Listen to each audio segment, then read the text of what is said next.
Hello guys, now in this video let us create our web API project in Visual Studio. So we will create web API project for finance app, and while creating the project itself we will enable Azure AD Authentication. Now guys, before we head over to the Visual Studio, let's try to understand our requirement. So again we are discussing about service to service, that is S2S authentication, and we have this finance app which contains APIs. So we have some other app, that is HR app, which wants to consume the APIs from this finance app. So again, if you see here, one service is calling API of other service, that is it's not the user, or user is not calling the API. But of course we need to make sure that HR app should be authenticated to consume API. Now as far as this video is concerned, we will create a web API project in Visual Studio, and we will just have a look at the code which is specific to Azure AD Authentication.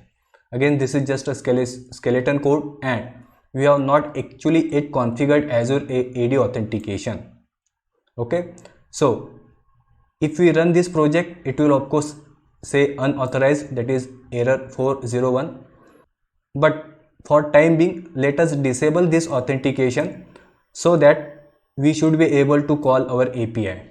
And then in our upcoming videos we will implement Azure AD Authentication, and we will call this API from some other service, that is it will be service to service call. And now let's go to the Visual Studio. So guys, we are in Visual Studio, and here I will say create a new project. Let's say ASP.NET Core Web API. Next, let's give name to our project. So I will say finance app. I will say next.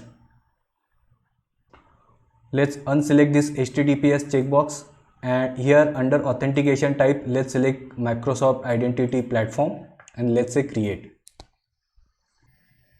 And you can see our project is ready. Now if I open this program.cs file, see guys, this line number 8 and 9, it says builder.services.add authentication, and we have added authentication of type Microsoft Identity Platform. So these two lines, it tells our project that it requires Azure AD Authentication, and the required configuration it fetches from this Azure AD section. And where is this Azure AD section present? So let's go to this app settings.json, and yes, from this Azure AD section it will fetch the required configuration.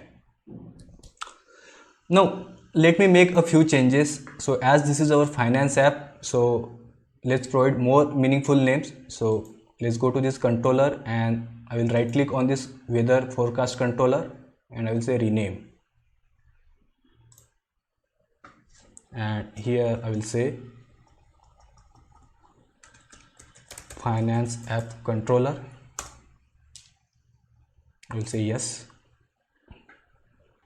Now here let's go down, and here I will add a route so that we have more meaningful name. So I will say route, I will say finance app slash get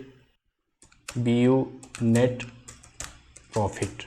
Okay, and instead of this I enumerable weather forecast, I will simply return string,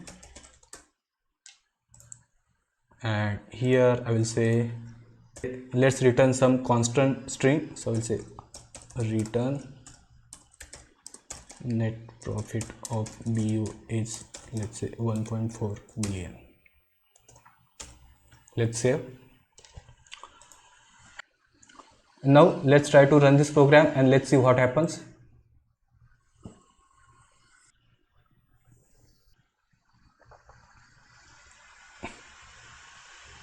And you see it says page cannot be found because we have created a new route.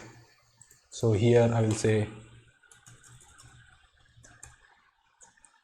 finance app slash get BU net profit, and let's try to press enter.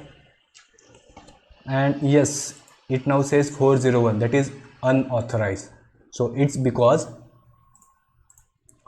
see guys, here authorized attribute, so it requires authentication. And what type of authentication? So it requires this Azure AD Authentication.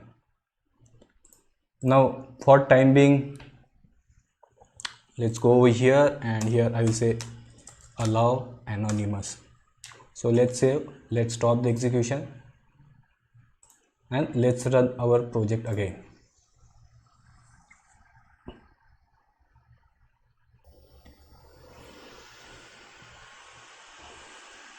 So again this won't work, so let's say finance get bunetprofit, and let's say enter.